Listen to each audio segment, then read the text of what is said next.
बिस्मिल्लाहिर्रहमानिर्रहीम अल्हम्दुलिल्लाहि वकफ़ा वसलामुन अला इबादिहिल्लज़ीना इस्तफ़ा अम्मा बाद। आज हमारा मुज़ाकिरा है हदीस सीखने का। आज हम दो हदीसें पढ़ेंगे और दोनों हदीस बहुत अहमियत है इन दो हदीसों का। सबसे पहले हदीस कि हकीकी तौर पर अल्लाह और आखिरत पर यकीन रखने वाला आदमी कैसा होता है, उसके अंदर कौन कौन सी बातें होती है, समझ आ रही है। तो जो इस हदीस में बातें बताई गई है, अगर किसी बंदे में ये बातें मौजूद हो तो समझो कि उसका अल्लाह और आखिरत पर यकीन पक्का है। अगर वो इन बातों को जो है पूरा न करता हो तो फिर इस बंदे को इस्तिग़फ़ार करना चाहिए, समझ आ रही है। तो ये बुखारी शरीफ की सही हदीस है। नबी करीम सल्लल्लाहु अलैहि वसल्लम ने इरशाद फरमाया कि जो शख्स अल्लाह और क़यामत के दिन पर ईमान रखता हो तो उसको चाहिए कि अपने पड़ोसी को तकलीफ़ न पहुंचाए। आपके महल्ले में, आपके पड़ोस में जो लोग हैं ना, अगर आप मुसलमान हैं, आपका अल्लाह पर और आखिरत के दिन पर यकीन है, ईमान है, तो फिर आपकी ये अलामत होनी चाहिए कि आपके ज़ुबान से, आपके हाथ से, आपके कौल से, आपके अमल से किसी पड़ोसी को तकलीफ़ न पहुँचे। आज कितने लोग हैं जो एक दूसरे पड़ोसी से गिला करते हैं, शिकवा करते हैं कि हमारे घर के सामने गंद फेंकता है और ये हमारे जो है गेट पत्थरों पे मारते हैं, ये फ़लाना बच्चा ऐसा है, ऐसा ऐसा।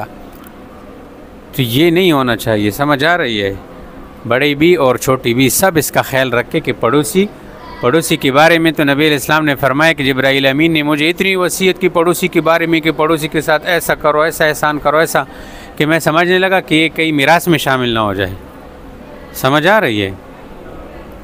तो ईमान वालों की पहली सिफत ये है कि ईमान वालों में से जो बंदा अल्लाह और क़यामत के दिन पर ईमान रखता है उसको क्या चाहिए कि वो अपने पड़ोसी को तकलीफ़ न पहुँचाए। और फिर आगे क्या फरमाया कि जो शख्स अल्लाह और आखिरत पर ईमान रखता हो उसे चाहिए कि मेहमान का इकराम करे। जब आपके घर में कोई मेहमान आए तो दिल तंग न किया करो कि ये कहाँ से आ गया, ये कहाँ से टपका, हाँ। और फिर जो है उसका सही इकराम न करना और उसको जो है गुर गुर देखना कि ये कब जाएगा, क्यों आया, हमारे घर में तो जगह नहीं है, खाना नहीं है। अबे खुदा का बंदा, ये तो अल्लाह की रहमत आ गई आपके घर, आपके घर से जो खाएगा वो सदका होगा, इस पर आपकी से तकलीफ़ें दूर होंगी, समझ आ रही है। तो मेहमान का खूब इकराम किया करो। जो आपकी ताकत, आप जिस हैसियत के मालदार है उस हैसियत के मुताबिक आप मेहमान का क्या करो, उसके लिए खाना बनाओ, उसके लिए जगह बनाओ, समझ आ रही है। हाँ, तो दूसरी सिफत क्या है ईमान वालों की कि वो मेहमान को बग़ैर इकराम के इज़्ज़त की नहीं छोड़ता।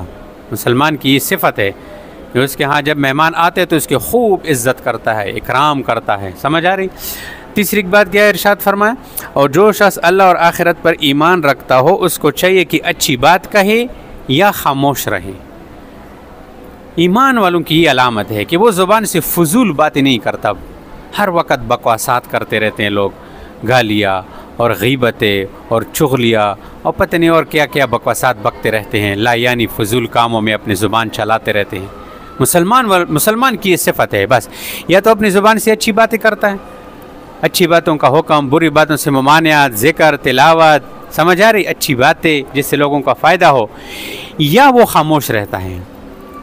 तीसरी बात तो है ही नहीं बीच में, दे न गालियाँ है, न जो है गीबत है, न और कोई ज़ुबान की जो है बकवासात वग़ैरह। तो देखो इस हदीस में तीन बातें बताई गई, तो ये तीन बातों को हमें अपनाना चाहिए।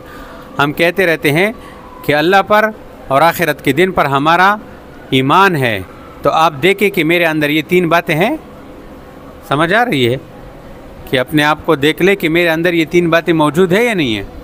आया मैं मेरे ज़ुबान से, मेरे हाथ से, मेरे कौल से, मेरे फ़ेल से मेरा पड़ोसी अमन में है या नहीं है, मेरी वजह से पड़ोसी तो परेशान नहीं है। इसी तरह मेहमान के मामले में मैं देखूं कि मेहमान जब मेरे घर आते हैं तो इस वक्त मेरा जो क्या हाल हो जाता है, और इसी तरह देखें कि मेरा ज़ुबान कैसे चलता है। तो ये तीन सिफ़ात अपने अंदर पैदा कर लो, समझ आ रही। पहली सिफ़त क्या बयान हुआ कि पड़ोसी को तकलीफ़ नहीं पहुंचाएंगे, ये सिफ़त अपने अंदर पैदा कर लो, समझ आ रही है। और दूसरी सिफ़त कौन सी पैदा करेंगे कि मेहमान का इकराम करेंगे, मेहमान की इज्जत करेंगे। समझ आ रही है। और तीसरी सिफत अपने अंदर क्या कि या तो ज़ुबान से अच्छी बातें कहेंगे और या खामोश रहा करेंगे। मन सकता नजा, पढ़ता ना हदीस, मन सकता, हाँ, जिसने सुकूत किया, ज़ुबान को कंट्रोल में रखा, ये बंदा पार हो गया, इसको निजात मिल गई। समझ आ रही। दूसरी जो हदीस है इसमें भी मुसलमानों के कुछ सिफ़ात का तज़किरा है, ये भी मुसलमान को अपनानी चाहिए। ये हदीस भी बुखारी मुस्लिम शरीफ की है। नबी करीम सल्लल्लाहु अलैहि वसल्लम ने फरमाया, मुसलमान मुसलमान का भाई है, न वो ख़ुद इस पर जुल्म करता है न उससे जालिम के सपोर्ट करता है। ये पहली, मुसलमान भाई पे जुल्म नहीं करता। आज हम कितने जुल्म करते हैं मुसलमान, छोटी छोटी बातों की वजह से गोलियाँ मार देते हैं और कितने जो है जुल्म कर देते हैं इसके साथ। और मुसलमान की एक और सिफत क्या है कि वो दूसरे मुसलमान को जालिम की सपोर्ट भी नहीं करते। आज कितने जो है मुसलमान जो अपने आप को मुसलमान कहते हैं लेकिन दूसरे मुसलमानों को जालिमों के सपोर्ट कर देते हैं। इसराइल है ना, ये जो यहूदी है, ये देखो गज़ा जिसके अंदर अभी बमबारी हो रही है, मुसलमान मर रहे हैं, तो अब सारे मुसलमान हुकूमतों ने उनको छोड़ दिया है, जालिमों के हवाले कर दिया है। जालिम उनको जो है कभी बमबारियाँ करते हैं, उनको भूख से मार देते हैं, छोटे छोटे बच्चे मर रहे हैं उधर पर। तो ये मुसलमान की सिफत नहीं है कि वो दूसरे मुसलमान को जालिम के सपोर्ट कर दे। होना तो ये चाहिए था कि सारे मुसलमान ममालिक मिलकर इन यहूदियों के पंजे से फ़लस्तीन को आज़ाद करते, कश्मीर को आज़ाद करते, वहाँ के मुसलमान जालिमों के हाथ में न रहते। तो ये दूसरी बात हो गई। फिर क्या फरमाया कि जो शख्स किसी मुसलमान के हाजत पूरा करने में लगा हो तो अल्लाह ताला उस शख्स की ज़रूरत पूरा करने में लगा होता है। एक मुसलमान है, आपके पास आया कि हज़रत मेरी ये ज़रूरत है, इसको पूरा कर लो। आपने कहा बिल्कुल जी। आप उसकी ज़रूरत पूरा करने में लगे, आपने उसके साथ भाग दौड़ की, अस्पताल गए, कचहरी गए, बाज़ार गए, उसकी हाजत पूरी की।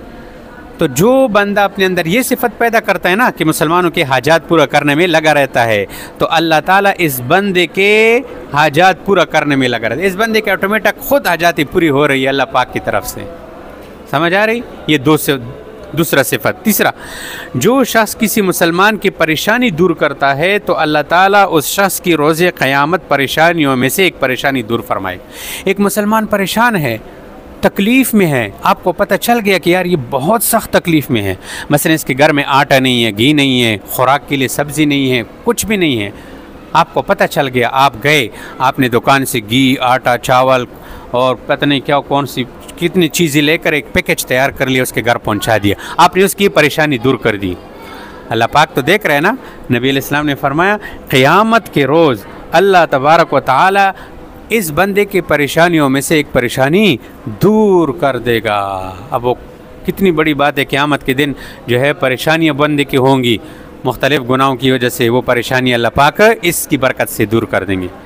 चलो, अगर आप इतना जो है आपके बस की बात नहीं है कि मैं आटा, चीनी, घी सारा लेकर उसको दे दूं, आपने कोई अपने जेब में पैसे थे 50, 100, 10 कितने रुपए थे, आपने कहा या अल्लाह मेरे पास तो कुछ नहीं है, ये मैं थोड़े से पैसे अल्लाह इसको दे रहा हूँ ताकि इसकी परेशानी दूर हो जाए, बस। तो समझ आ रही, ये भी एक सिफत है। इसी तरह जो शख्स किसी मुसलमान की पर्दापोशी करता है, ये आखिरी सिफत देखो कि जो शख्स किसी मुसलमान की पर्दापोशी करता है तो अल्लाह ताला रोज़े क़यामत उसकी सतरपोशी फरमाएगा। एक मुसलमान है, मसलन इंसान तो कमज़ोर है ना, उससे गुनाह गलतियाँ हो जाती है, आपने देख लिया कि फ़लाने ने गलती कर ली, अभी लोगों से कहना कि वो फ़लाँ तो ये करता था, मैंने तो उसको देखो उसको रसवा कर दिया लोगों के अंदर ना, ये मुसलमान की जो है, मुसलमान का काम ये नहीं है। उसके ऊपर पर्दा डालो, उसको तन्हाई में समझाओ कि देखो मैंने तो देख लिया ना कि आपने ये उल्टा काम कर लिया, आइंदा ऐसे न करना, उसको समझाओ। ये नहीं है कि लोगों में ऐलान करो मैंने तो फलानों को देखा था, ऐसा था वैसा था, ऐसे नहीं। जो किसी मुसलमान के पर्दापोशी फरमाएगा ना, क़यामत के दिन अल्लाह तबारक व तआला इसकी सतरपोशी फरमाएगा। नहीं, क़यामत के दिन तो सबके सामने जो है सारे लोग खड़े होंगे, बुलाया जाएगा कि ओ फलाने आ जाओ, सारे लोग देख रहे होंगे, तूने फ़लाँ जगह पे ये गुनाह किया था, फ़लाँ जगह पे ये गलत काम किया था। कोई जवाब नहीं होगा इसके साथ, मानेगा कि हाँ मैंने किया है। कितनी शर्मिंदगी होगी। क़यामत के दिन अल्लाह पाक इस बंदे की फिर सतरपोशी फरमा देगा, लोगों के सामने रुसवा नहीं करेगा फिर। तो अब समझ आ गई ये कितनी अच्छी अच्छी बातें हैं, इस पर हम अमल कर सकते हैं। अगर हम इन पर अमल कर लें तो हम बेहतरीन इंसान होंगे। कोशिश करेंगे ना इंशाअल्लाह।